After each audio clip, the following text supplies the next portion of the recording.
Bismillahirrahmanirrahim. Assalamualaikum. Selamat datang kepada semua yang pertama kali melihat muka saya ni. Selamat datang ke rancangan yang kita namakan Kalam Watan.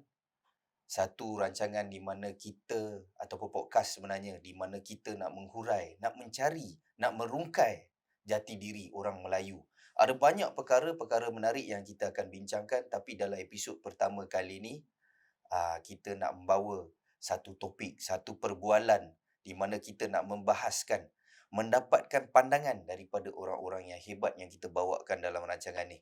Bersama dengan saya malam ni adalah satu manusia insan yang Allah takdirkan jadi antara insan-insan hebat. Bekas pengarah kanan Yadim, Ustaz Azhar Yahya. Assalamualaikum Ustaz. Waalaikumsalam warahmatullahi taala wabarakatuh. Masih Ustaz, jadi tetamu pertama sebenarnya. Alhamdulillah. Itulah takdirnya. Takdir Allah, takdir Allah. Alhamdulillah, alhamdulillah. Untuk pengetahuan semua, ni adalah salah seorang daripada Ustaz Azhar ni adalah salah seorang ustaz yang kita boleh katakan pengkhususan lebih kepada alam Melayu, Ustaz. Saya sebenarnya mengkaji tentang sejarah, tentang syariah. Jadi saya daripada latar belakang syariah, tapi dalam syariah pun kita ada mengkaji tentang sejarah juga. Antaranya kita kaji tentang tarikh tasyri'. Tarikh tasyri' itu ialah sebahagian daripada subjek yang berkaitan sejarah juga. Huraikan sikit.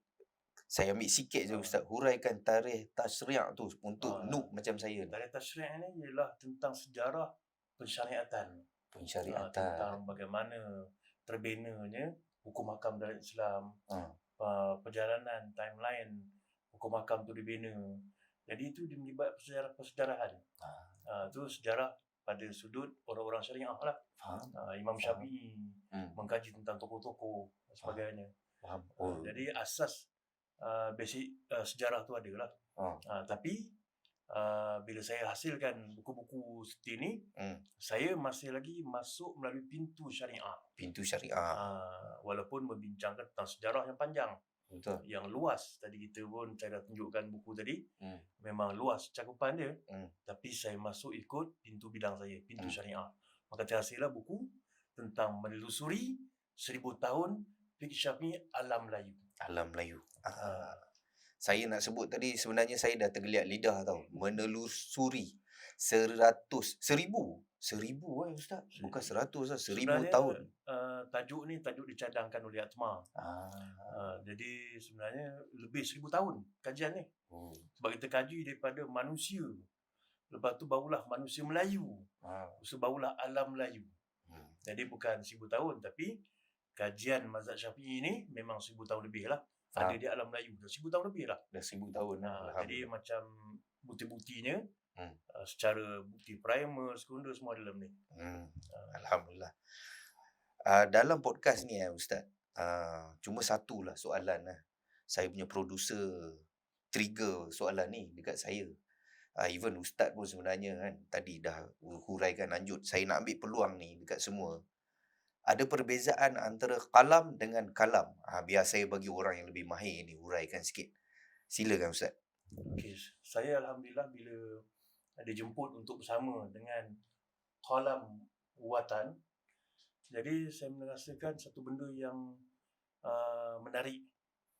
Dan saya minta supaya ditukar kalam tu pada kolam.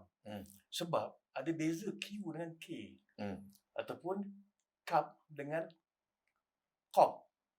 Kalau kalam, dia menjadi kalimat. Percakapan.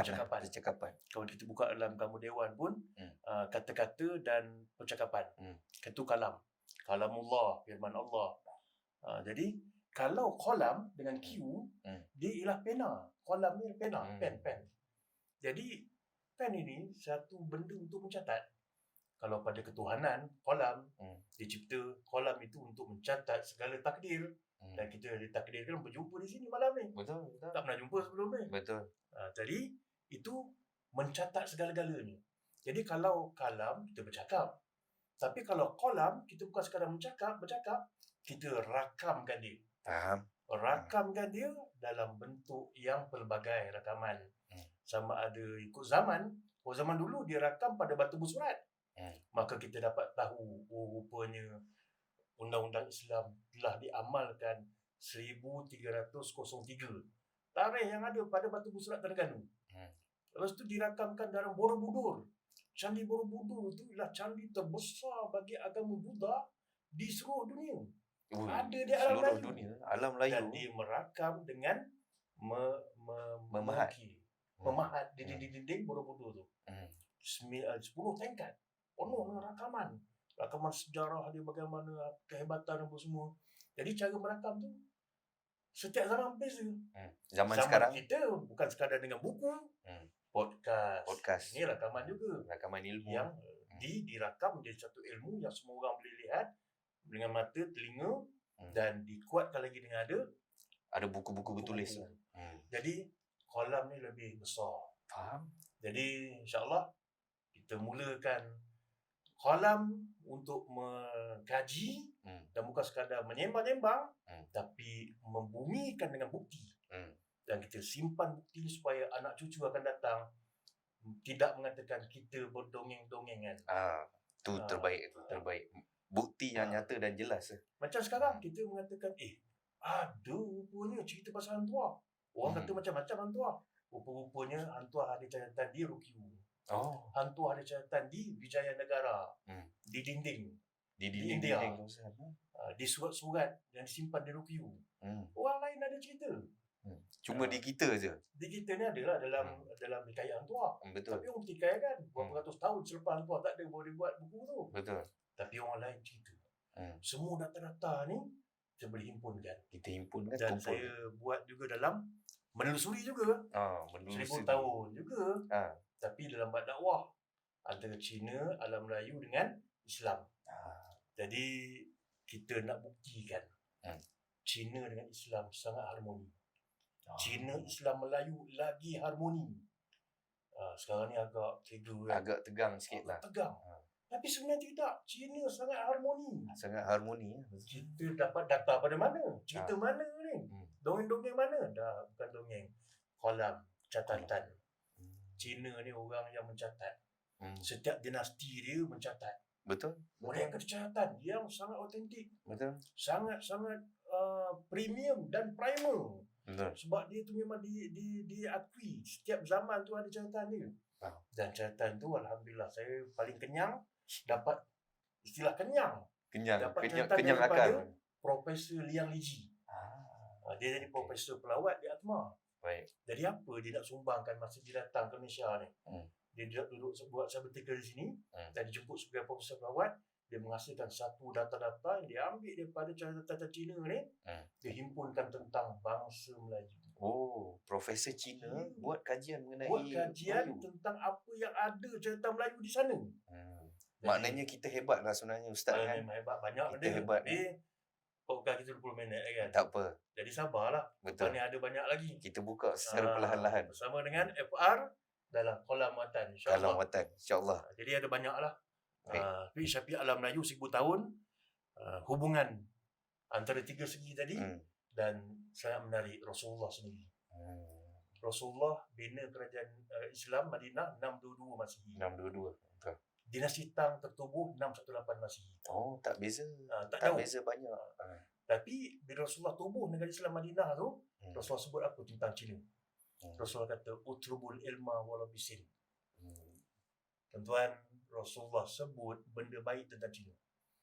Padahal keliling Rasulullah tu ada Rom di utara. Dia sebut Rom ada Parsi lah. Lawan dia. Betul. Antara kerajaan kuat lah masa tu. Sebelah Parsi ada Babylon. Di Mesir ada kerajaan Mesir. Sampai sekarang hebat. Rasulullah tak pernah suruh pun pergi tempat tu untuk belajar. Tapi Rasulullah kata apa? Utrubul ilma. Kamu pergi tuntut ilmu ke negeri Cina. Dari situlah asal dia. Walaupun hadis ni dhaif. Tapi nanti dulu. Jangan asyik dhaif buang. Apa ulama Syafi'i kata? Imam Baihaqi, seorang mujtahid turun dia. Mengatakan asani tuha dha'ifah matnuha masyhura. Sanad dia memang dhaif. Maksudnya orang ni memang dhaif, lemah. Tapi matan dia, wording dia masyhur, orang tak tolak. Jadi tuntut ilmu ke negeri Cina. Sahabat-sahabat memang nak pergi negeri Cina. Seawal-awal catatan negeri Cina mengatakan zaman Sayyidina Osman 2 kali rombongan G2G ke sana. Sayyidina Uthman. Maknanya Zaman tak Sayyidina jauh. Uthman. Zaman Khulafa' Ar-Rasyidin lah. Catatan Cina mengatakan Hmm. 651 dan 655. Oh. Dinasti Tang mencatat datangnya rombongan G2G zaman Sayyidina Osman ke negeri China. Jadi kalau Sayyidina Osman G2G 651 656, 651 655, 656 Sayyidina Osman meninggal. Bermaksud dia pastinya sampai alam Melayu. Sebab nak pergi ke negeri China ada dua jalan dia. Jalan Spice darat Road dengan Silk Road. Silk Road yang bahaya, nak pergi perang okey lah. Nak pergi berniaga ke berdakwah okey lah. Tapi Spice Road ialah laluan yang terbaik. Laluan laut dah. Laluan laut yang terbaik. Jadi dia nak pergi ke China mesti lalu alam Melayu. Mesti lalu, betul. Jadi kalau China kata dia sampai sana 651 dan 655, mesti dia sampai alam Melayu dulu. Jadi dakwah tu boleh berlaku. Yes. Sebelum sampai China dia sampai Melayu dulu. Sebab tu saya buat tiga pihak tadi. Hubungan antara Islam dengan China, rahmat kepada alam Melayu. Alhamdulillah. Dan bukan sekadar zaman Sayyidina Osman. Lepas tu ada banyak catatan. China mengatakan zaman Umayyah 17 kali Umayyah menghantar rombongan G2G ke China. Ini China sebut 17 kali. Faham? Kita nak buang mana data ni? Jadi menggambarkan catatan tu. Baik. Kolam ni kita nak bukan sekadar sembang, betul, tapi kita catat. Jadi orang dulu dah catat, kita sekarang menikmati catatan tu. Dan zaman kita mencatat lagi, insya-Allah 1000 tahun lagi, tak tahulah podcast macam mana kan. InsyaAllah akan membaca catatan itu. Faham? Tapi dia yang menarik Ustaz mengenai kita punya tajuk podcast ni, Ustaz dah hurai panjang dan lanjut dan jelas mengenai apa tu beza kalam kan dengan kalam tadi tu. Tapi kita juga ada satu perkataan yang hebat juga, watan ni Ustaz. Macam mana kehebatan dia tu, ada rahsia ke di sebalik kalimah ni, dan bila digabungkan kalam watan ni apa? Okey, bila sebut watan, watan ni bahasa Arab lah, tapi istilah di Melayu kan. Askar wataniah apa semua kan. Jadi semua tu watan. Watan ni maksudnya terjemahan kepada bahasa kita tanah air. Tanah air inilah terjemahannya bagi saya menggambarkan jati diri dan menggambarkan itulah dia masyarakat Melayu. Kalau orang lain, watan ni bahasa Arab. Terjemah pada Inggeris, motherland. Tapi kalau terjemah pada bahasa Melayu, dia jadi tanah air. Tanah air inilah yang menggambarkan kita bangsa Melayu. Sebab bangsa Melayu ni, diaspora dia sangat luas. Dan semua kehidupan dia di tanah dan air. Tak ada tanah besar melainkan satu je, iaitu Golden Chersonese, iaitu Semenanjung Emas. Semenanjung Emas. Dulu, sekarang ni sebut Semenanjung Tanah Melayu, Semenanjung kita ni. Betul. Dulu Ptolemy, 2000 tahun dulu Ptolemy telah melukis peta. Peta saya letak dalam tu. Peta, Ptolemy cerita peta ini Semenanjung Malaysia sekarang ni ialah Semenanjung Emas. Dia namakan Semenanjung Emas, The Golden. Ptolemy ni dia cendekiawan waktu zaman Greek kan? 2000 tahun dulu. Dia macam mana dia buat peta tentang Semenanjung Tanah Melayu. Jadi itu ialah semenanjung yang berhubung dengan tanah besar. Yang lain semua pulau. Jadi kehidupan kita, kehidupan di tanah dan air. Kita betul-betul pakar dalam kehidupan di air. Maka bangsa Melayu ialah bangsa potter. Bangsa potter tu apa? Potter ni dia menghubungkan macam zaman Melaka kan. Zaman Melaka ni dia menjadi tempat pelabuhan lah. Pelabuhan. Orang Melayu bukan sekadar buat pelabuhan entry port. Orang sini datang sini, orang sini datang sini. Jadi malah tempat pertemuan. Tapi dia juga seorang transporter. Dia bukan porter bawa barang tu. Dia bawa kapal besar-besar untuk hantar ke sana, hantar ke sini. Jadi dia ada entry port dan transporter. Sebab dia duduk di alam Melayu yang duduk di kawasan laut. Jadi kehidupan dia lautan. Lautan tu kehidupan dia. Bangsa lain tak ada. Sebagai contoh kan, bangsa yang dikatakan hebat, bangsa Genghis Khan, dia pergi mana-mana dia tak pernah kalah melainkan di Ain Jalut. Tapi sebenarnya bila Genghis Khan punya anak cucu Hulagu, lepas Hulagu Kublai Khan, Kublai Khan serang Jawa Jawa tu orang Melayu lah. Hmm. Mereka kalah. Sebab mereka ialah juara daratan. Tapi bila masuk lautan, bangsa Melayu juara lautan. Kau masuk perang di alam Melayu, Genghis cucu Genghis Khan itu, Kublai Khan pun habis, bungkus. Menarik ni. Itu ada sejarah Kerajaan Singgasari. Menarik. Bila ada dalam buku saya 1000 tahun dalam Melayu tu. Bila Ustaz buka mengenai kedudukan kita dari segi geografi ni, betul lah, memang kita ni menjadi center penumpuan dua alam, timur dan barat. Kita jadi center, cuma sepatutnya di sini kita mengenali tempat kita. Kita ni pentas Sunda, kita ni benua Sunda. Dan benua Sunda tu ialah satu pentas yang luas, besar. Tapi bila telah berlakunya pencairan glazier, ataupun dalam kita punya bahasa agama, banjir Labino, maka segala pentas Sunda tu telah pun ditutupi oleh air. Maka tinggallah ujung-ujung gunung membentuk pulau sekarang ni. Jadi semua tu pentas Sunda. Maka sepatutnya kalau kita berbangga sebagai bangsa Melayu, maka Laut Cina Selatan itu tidak ada dalam peta sepatutnya. Bukan dinamakan itu. Laut Sunda. Jadi bukan sekadar kita bincang-bincang, tapi kita kena cetuskan. Betul. Sepatutnya Laut Cina Selatan itu tidak ada. Itu ialah Laut Sunda. Sebab itu pentas Sunda. Menarik ni Ustaz, menarik. Dalam kita berbincang mengenai semangat kemelayuan, saya boleh rasakan Ustaz ni ada semangat kemelayuan yang tinggi, jati diri yang tinggi. Sebab pengkajian Ustaz menjumpai pelbagai perkara. Tapi ada soalan sikit lah Ustaz. Selalu kadang-kadang ada orang yang mengatakan asabiah ni dilarang oleh Islam. Kan? Jadi kalau kita nak mencintai bangsa kita, berbangga-bangga dengan bangsa kita ni, adakah benda itu termasuklah mencintakan tanah air ini, termasuk dalam asabiah yang terlarang? Macam mana pandangan Ustaz? Okey, bagus. Sebab kita bukan sekadar nak menyembah-menyembah, itu nak kena letakkan balik kepada Islam. Sebab Melayu tidak boleh dipisah dengan Islam. Betul. Itu kehebatan kita sebab telah ada gazet dalam perlembagaan. Dia sebut Melayu aja, dia mesti Islam, syarat dia. Betul. Jadi tentang asabiah apa semua kan, memang ada hadis Rasulullah mengatakan laisa minna mad'a ila asabiah. Bukan daripada golongan aku. Rasul tak mengaku jadi mat. Kalau kita menyeru kepada asabiah. Tapi sebenarnya asabiah ni apa? Jelaskan. Jadi dalam hadis tu, sahabat pun tak berapa nak jelas lagi. Sahabat tanya, mal asabiyata ya Rasulullah? Apakah asabiah tu Rasulullah? Sebab diorang pun tak clear lagi. Maka Rasulullah jelaskan. Rasulullah kata asabiah tu antu'ina qaumaka ala zulmi. Kamu menolong bangsa kamu walaupun atas dasar kezaliman. Maksudnya kalau bangsa tu, kalau kawan kamu, kroni kamu, adik-adik kamu salah, kamu sokong juga. Salah lah. Arab macam tu. Yang penting ini anak beranak aku. Yang penting ini kaum aku, ini keturunan aku. Ini kabilah aku. Dia salah ke dia betul, mesti aku sokong dia. Maka itulah asabiah yang dilarang. Tapi kalau cintakan watan, lain. Okay. Nasionalisme. Boleh. Sampaikan Rasulullah kata apa? Rasulullah sebut dalam penghijrahan Rasulullah. Nak gambarkan Rasulullah tu sayang tanah air. Rasulullah hijrah. Bila Rasulullah hijrah, Rasulullah sempat bermonolog. Monolog ni bukan senang.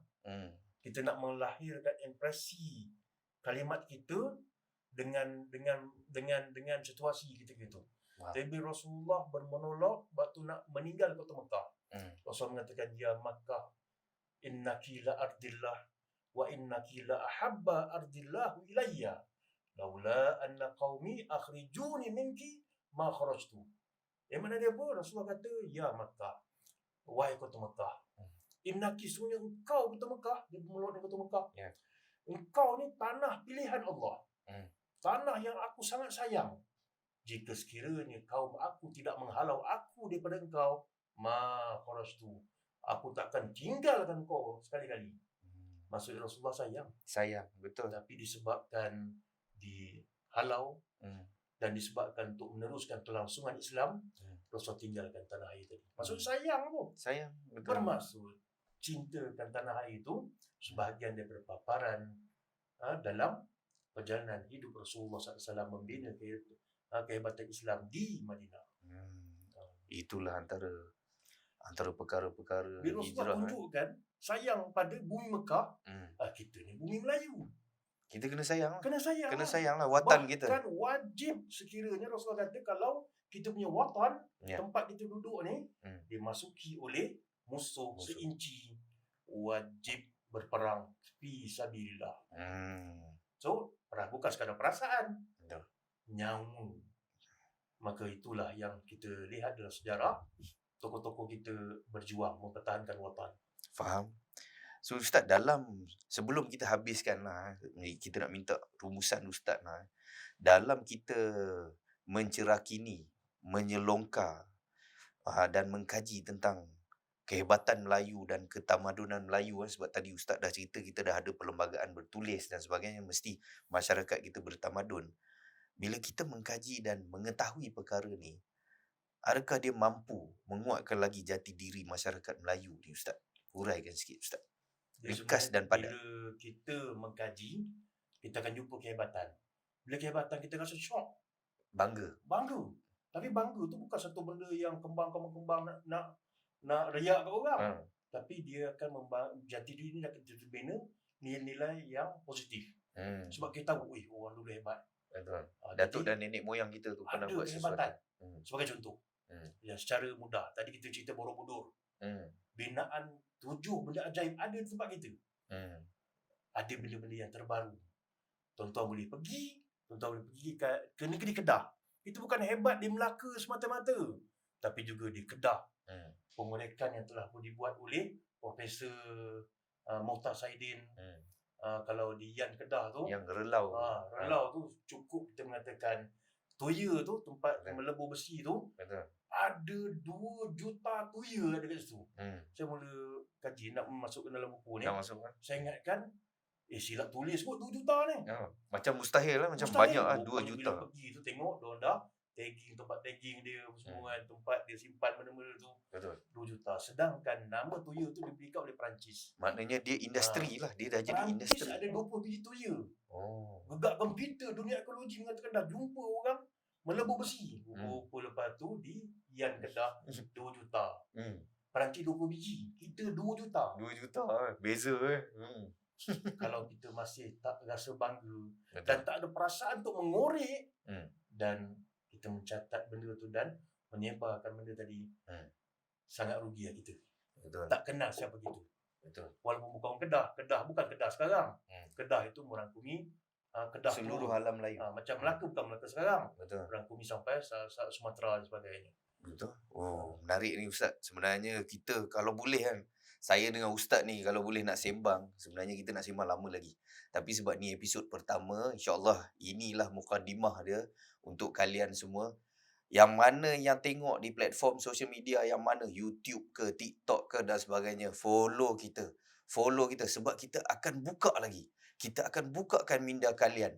Sebab apa? Ini satu bentuk dakwah, ini satu bentuk penyebaran ilmu. Sebab dengan adanya perkara-perkara yang kita bukakan ni, mudah-mudahan penguatan jati diri kita sebagai orang Melayu itu lebih hebat. Dan insya-Allah Islam dan Melayu tidak boleh dipisahkan. Selain daripada kita jadi orang Melayu yang hebat, kita akan jadi orang Islam yang juga hebat. Automatik. Betul, automatiknya. Dia seiring. Bukan sebut Melayu tu dan Layu, tapi disebut Melayu Muslim. Betul. InsyaAllah. Terima kasih Ustaz malam ni. Nanti kita sembang lagi. InsyaAllah guys. Selamat malam dengan lafaz Bismillahirrahmanirrahim. Kita akhiri dengan ucapan Assalamualaikum.